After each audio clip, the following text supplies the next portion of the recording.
Hey YouTube, how you guys doing? You guys doing all right? You been holding up all right? So you might notice I got some new audio equipment, and we're doing something a little bit different today. Asked a couple questions out to my friends on Facebook, and I've noticed that during this whole thing, a lot of people are realizing that they don't know how to cook. And since that's probably a little bit more important than the cocktail thing, we're going to switch gears here, and I'm going to show you guys how easy it is to make something that can look impressive but doesn't take a whole lot of chef skills. We're just going to do some basic knife work. We're going to make a red wine braised short rib with a coffee chili powder rub on it. We're going to have some braised onions and shallots in there, and we're going to do that over garlic and Parmesan mashed potatoes. So I'm going to bring you guys in a little closer, and we're going to talk about some of the stuff that we have today.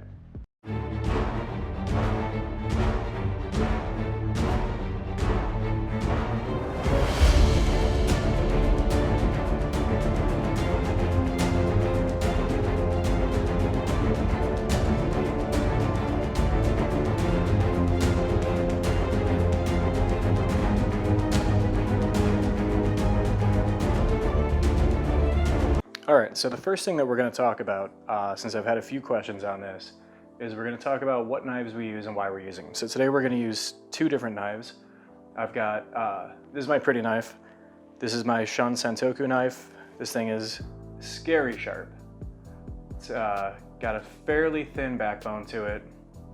Feels really nice in the hand, but this knife isn't for every job. So if I was doing bone-in, on any meat, I wouldn't use this knife because it's a little more delicate, it's a little easier to chip, and when it does chip, it's a little more expensive to replace. So for that, I've got just a plain old Cuisinart block knife that I got. This is a 10-inch chef's knife.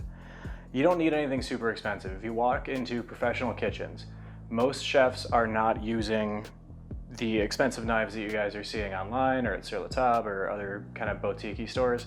They're using stuff that's rugged, non-slip, and easy to replace in case something happens to it. When you're doing a lot of work with a knife, it doesn't have to be something super expensive. It just has to be something that's going to do the job and something that's not going to run your pocket dry in case you end up breaking it, losing it, it gets stolen, which is a big issue in professional kitchens, is knives have a way of growing feet and walking away. So for this, because we ended up with boneless short ribs, we're going to grab one right here. We let these go up to room temperature before we started messing with them, and we're going to use the Sentoku knife. Now this one doesn't rock like a Western style chef's knife is going to, like this one. This one's got a little bit of a belly on it, so it can kind of rock and you can play with it a little bit. So with this, we're going to cut a little bit differently. You always want your thumb tucked back, and your forefingers are going to be the guide for the knife. You can't cut yourself if the knife never comes off the flat of your finger right there. So we're going to start at the end. Just let the knife do a lot of the work and glide through.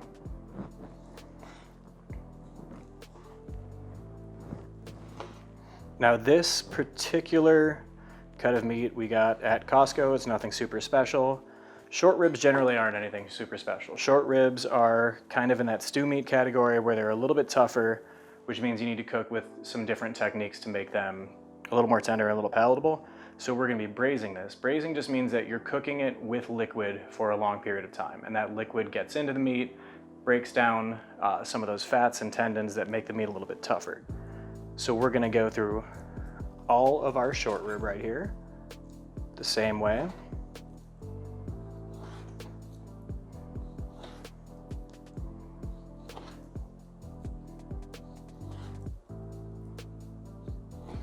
We're gonna get nice big blocks because these are gonna calm down a little bit as we cook them. The fat's gonna burn off, they're gonna shrink down just a touch. And because what we're trying to make is a more rustic appealing meal, we wanna keep the bites bigger. We're not trying to finely dice anything that we wanna be kind of bite-sized. So each one of these we wanna be a full bite as we make it. We've got overall 3 pounds of short rib here, and I'm gonna put the full recipe with rough measurements for everything in the description down below, but know that when I'm cooking versus when I'm baking or when I'm mixing drinks, it's less of a mathematical equation for me and it's more of an art form. So I know kind of how much we want-ish, but I'm gonna kind of let my ancestors tell me when to stop putting stuff in. So I know this is 3 pounds because that's what it said on the package when I bought it from Costco. So we'll be coming right back after we're done with cutting up all the meat. All right, so now that I've got all of the meat cut over here, we're gonna start working on our dry spice rub. So, something to mix in. And this one, I'm just gonna kinda estimate here and there sort of amounts. So what we've got right here is some fresh ground coffee. The fresh ground part is super important. If you buy coffee that's pre-ground, you don't have any control over the size of the grind, and it loses a lot of those oils that give it its flavor as it sits after it's been ground. So we just ground this up. This is gonna be the base for our rub. So we're gonna drop that in, and I'm gonna use about 3 parts of coffee to about 2 parts of my next ingredient. This is an Indian chili powder. So this is gonna bring some spice along with the darker notes of the coffee. So about 1 part to or 2 parts of this for 3 parts of the coffee versus what's on the cutting board right there. And then we're gonna grab, not all of this is just white sugar. We're gonna grab just a little bit of a pinch. The reason for this is we wanna sort of play off that coffee flavor, sweeten that up a little bit, and also this white sugar is gonna caramelize a little bit as we brown the meat before we start basting it, and we'll talk over that in a moment. Now we've got our kosher salt. When you're browning meat, when you're getting that Maillard reaction and that crust that you want on meat, using a larger grain salt makes a big difference. So we're gonna be pretty generous with the salt here. This is gonna be kind of a binding agent for the rest of this spice rub. Now we're gonna take just the back of a wooden spoon, give that a quick stir.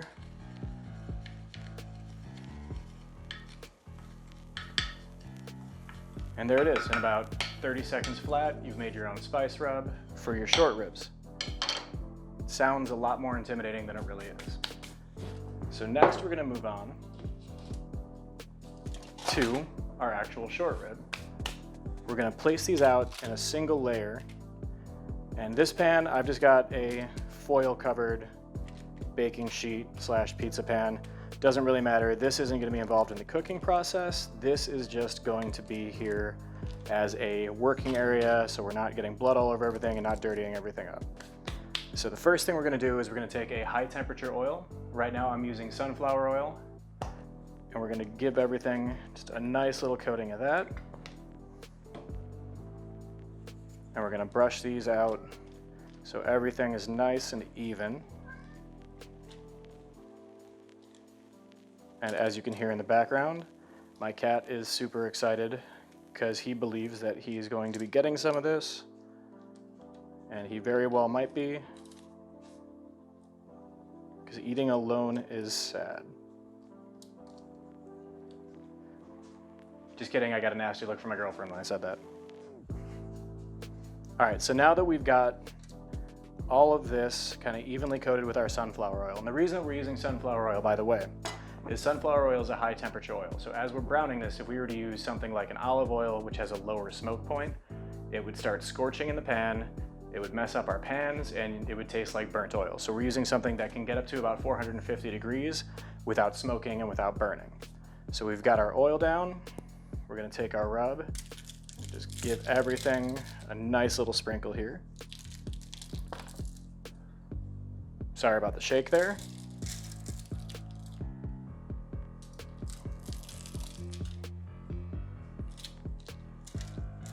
All right, we're gonna pat this in. Don't be afraid to get your hands a little bit dirty. And we're not really worried about cross-contamination right now because this is all going into the same Dutch oven together. I'm not gonna reuse this rub for anything. I'm gonna try to use it all on this. So we're gonna get that nice and pressed into the meat, and then we're gonna start flipping everything over, and we're gonna grab the other side, and we'll be right back with you. All right, so we've got everything covered on all sides. So that's what makes our nice little crust on the meat. So we're gonna put this off to the side. That is ready to start browning, but we wanna make sure that we're ready with everything else. So we're gonna grab the largest onion that I've ever seen in my life. And normally, yes, wash your knives in between, wash your board in between. This is all getting thrown in together. This is all gonna be cooked at the same temperature, so I'm not as concerned about it right now. So you've got two ends on your onion. You've got a root end, and you've got the back end. we're gonna cut off the back end and we're gonna leave the root end intact for a reason. Once this root end right here comes off, that's when the onion's gonna release all of its nice little happy juices that make you upset for cutting it. We're gonna score the onion just a little bit down here, and that's gonna help us, as you can see it's already falling off, that's gonna help us to take the skin off. So you wanna grab these two layers right here. You wanna leave the flesh of the onion, that top layer of the flesh, intact. So we're gonna start peeling that off.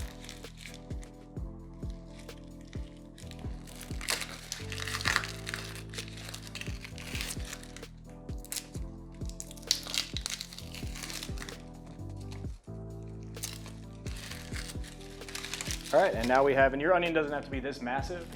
I do personally like a lot of onion in this dish, but not necessary. So now we're gonna make this as easy as possible. You wanna spend as little time cutting onions as humanly possible. So we're not gonna let the tip of our knife go through the back end of the onion, and we're just gonna make a few cuts all the way down here. And with onions especially, make sure you've got a nice sharp knife to use. The sharper the knife, the less pain you're gonna end up going through. Now we're gonna put our onion on its back. Normally you don't have to do this. I'm just doing this so you guys can see a little better. We're gonna do the same thing, not all the way to the back, but we're just gonna go about halfway through, a little more than halfway through, so you can get almost to the root. And this is gonna help us when we are doing our next step, which is we're gonna come in from the side. And our onion's just gonna dice itself for us. We're just gonna let the weight of the knife do the work here. Now again, we're going for a more rustic dish. I don't need everything perfectly sized. This is gonna sit and it's gonna cook for about 2.5 hours. Everything's gonna get cooked all the way through without any issues. So we're gonna keep this going.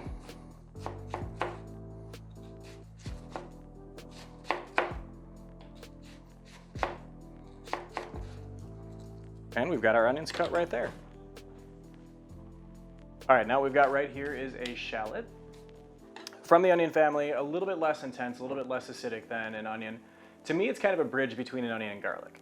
We're using both of these, both onions and garlic, so throwing some shallot in the middle kind of helps mellow everything out to me. So we're gonna, kind of the same way as the onion, just take the tip off, leave the back end on. Now for this, I want these to be a little bit larger pieces. It's got a little more color to it. So we're just gonna go ahead and chop straight down it.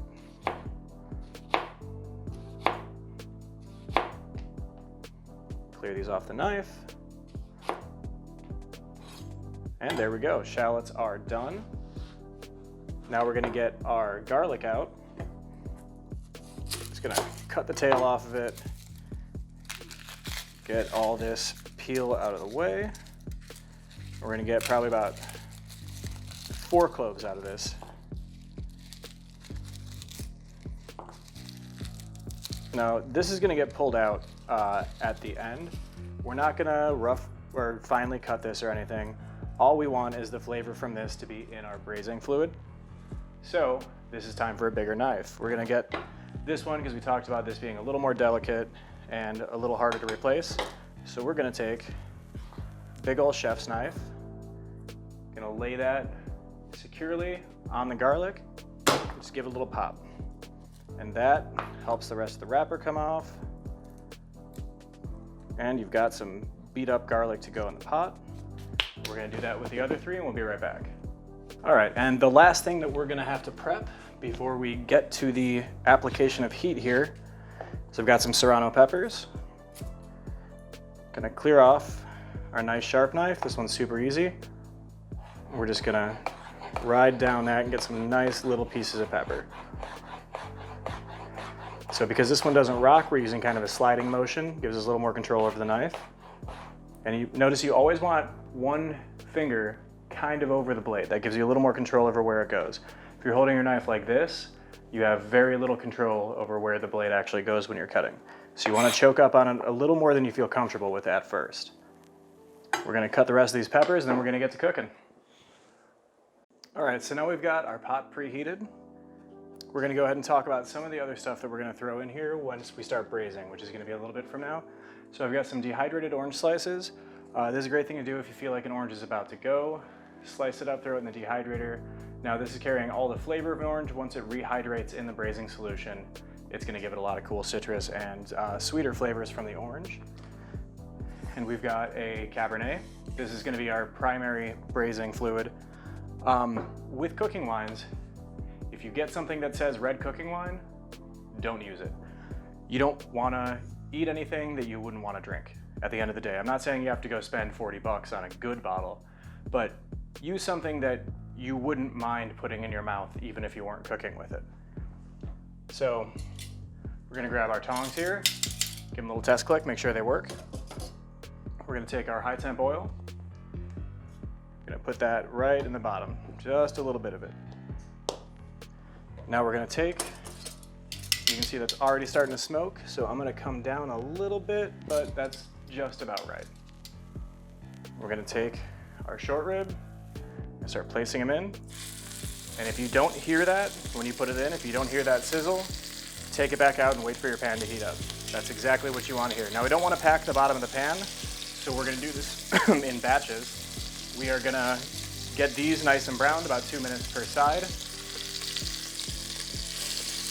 And then we're gonna take these out and put the next batch in and get those nice and browned. And we'll be back when all of our short rib is browned.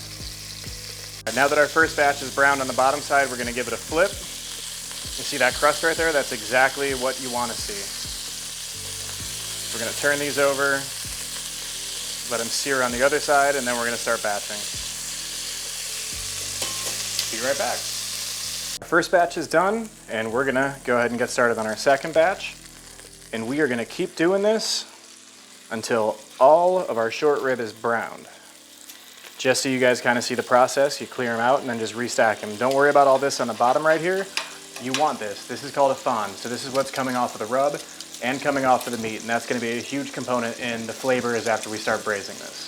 So I'm gonna get all of this all the way done, and then we're gonna start talking about our other ingredients, and then we're gonna get to braising. And also, just a fair warning to you guys, you are searing chili powder, and when you sear chili powder, it does make what kind of feels like a low-grade pepper spray. It'll go away. You're just gonna have to muscle through it. You can cover it if you really feel the need to, if it's really bothering you.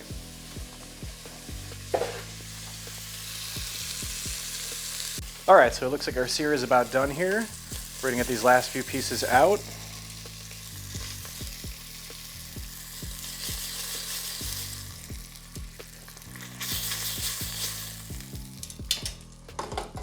And this is about how you want all of your pieces to look before we start the rest of the process.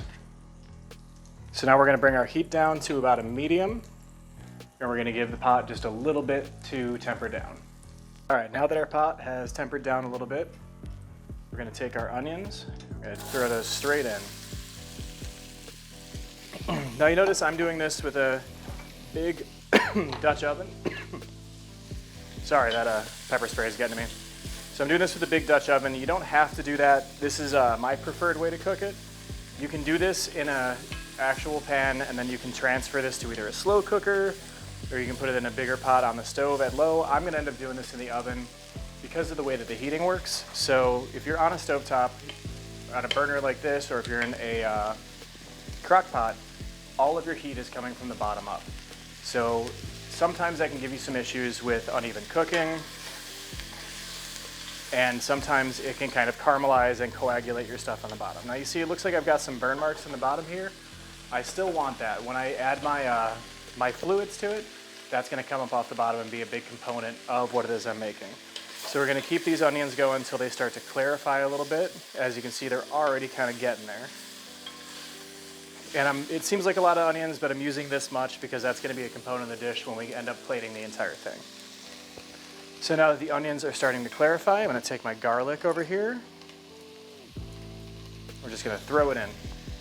We're gonna let that sit with the onions. And then this layer of kind of garlic and onion, and now shallot, is gonna start to merge with the fond from the meat that's in the bottom of the pan. We're gonna let all these sit for just a little bit. Just kind of get married a little bit in there. You can see that's kind of already scraping off there. That's some of that coffee and sugar that was in our rub. It's already coating the other pieces pretty nicely. So we're gonna start with our wine now. We're gonna take, this is about 2 cups right here. We're gonna use this to get it started. So this is gonna end up being our braising solution. And we're gonna take 1 more cup and throw it in there.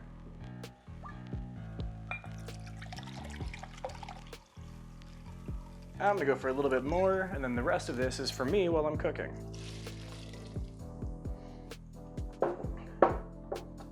So now that we've got our braising fluid in here and all of our aromatic vegetables, we're gonna take our short rib and we're gonna add that back into the fold with all the juices that come off of it. We're gonna pack that down in there really nice so that the wine is touching each piece of meat.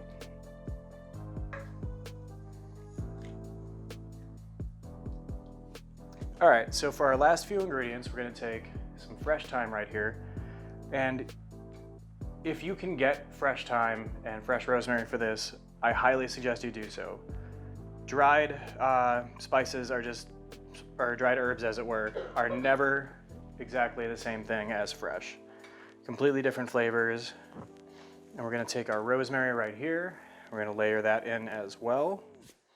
And we are gonna take our serrano peppers, and we're gonna finish this off with that. Give this a nice big stir with our wooden spoon, just get everything nice and incorporated.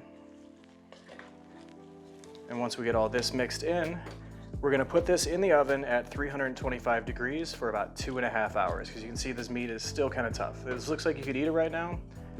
You would take forever to chew this. So the wine is gonna work its way into the muscle fibers, all that fat's gonna just burn right off. And this is gonna be, if it had a bone, fall off the bone tender. The reason I didn't go with a bone is because they didn't have it at the time. Generally, I prefer to do this bone in because you do get some flavor out of the actual bone being in the short rib as well. So we're gonna cover this guy up and I'm gonna transfer him into my oven at 325 for 2.5 hours. After this has been transferred for about 2 hours, we're gonna come back and start on the potatoes. It's a little too early right now to start worrying about the potatoes. If we start working those, potatoes are gonna be done about an hour before this is done.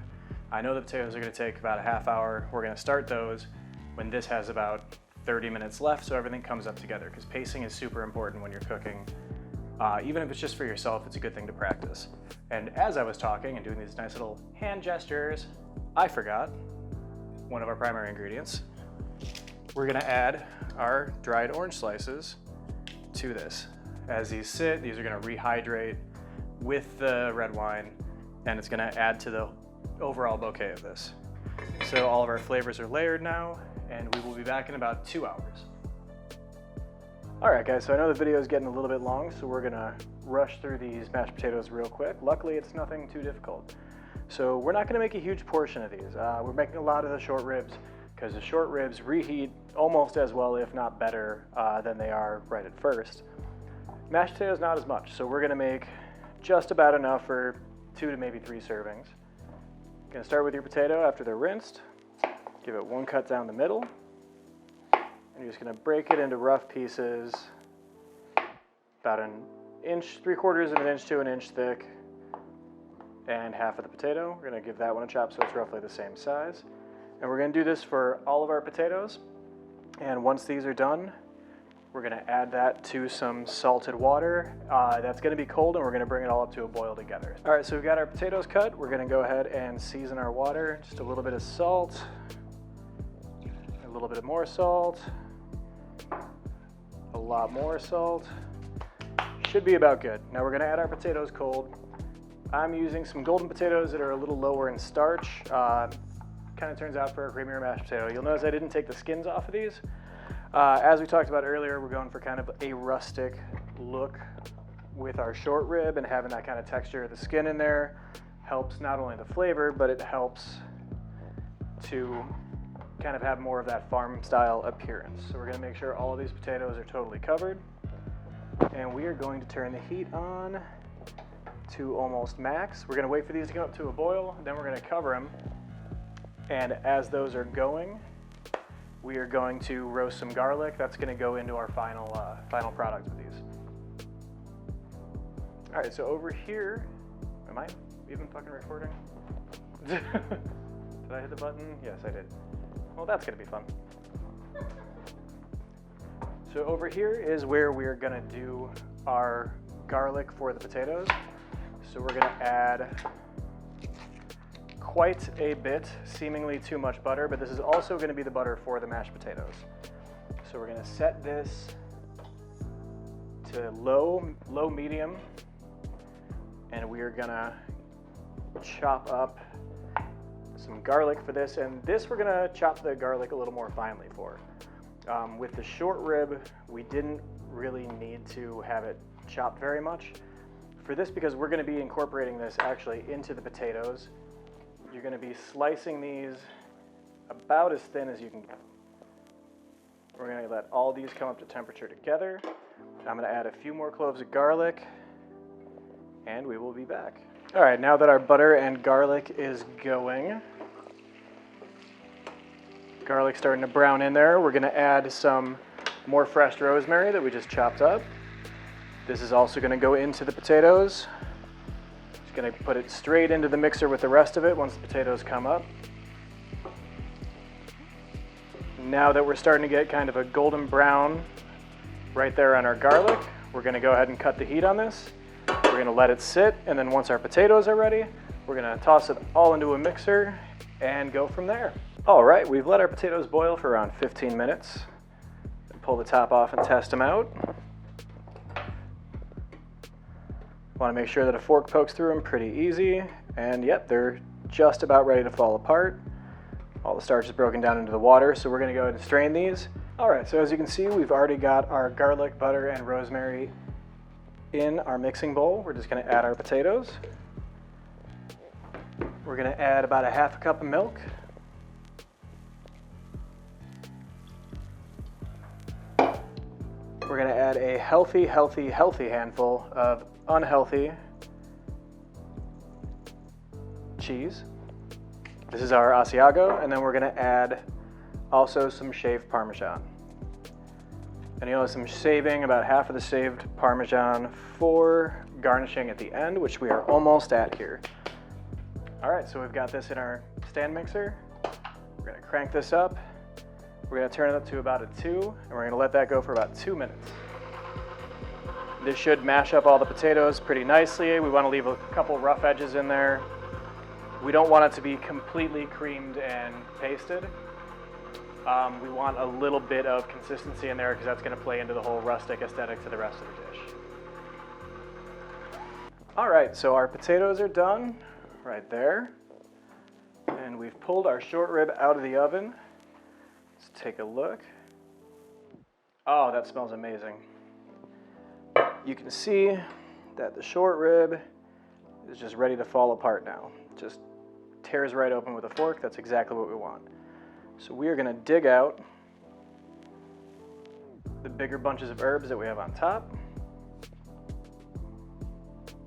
and our rehydrated, as you can see, orange slices.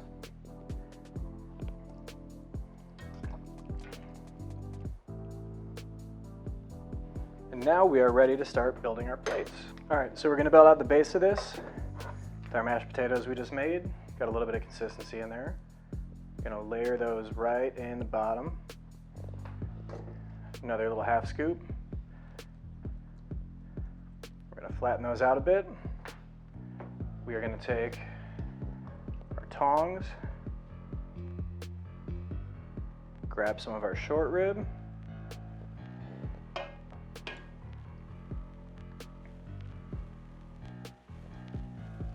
place that centered on top like that. And then, for the most important part, if I can find a spoon, we're gonna ladle out some of the sauce that the meat and the red wine created as we were cooking it.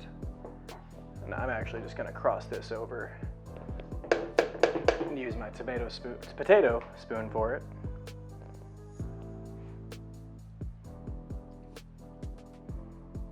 Now that we've got that built, we're gonna take a few pieces of our shaved Parmesan, sprinkle that over the top. And we're gonna take our fresh Italian parsley and our kitchen shears. We're just gonna give it a little bit of a haircut over the top. Add some extra color. And kind of a fresh aromatic top note to it. And there you are. There's your short rib with garlic Parmesan mashed potatoes. All right, guys, there it is. It's a little bit of a time-consuming meal to start off with, but it's not a lot of technical skills, and you've got nothing but time right now.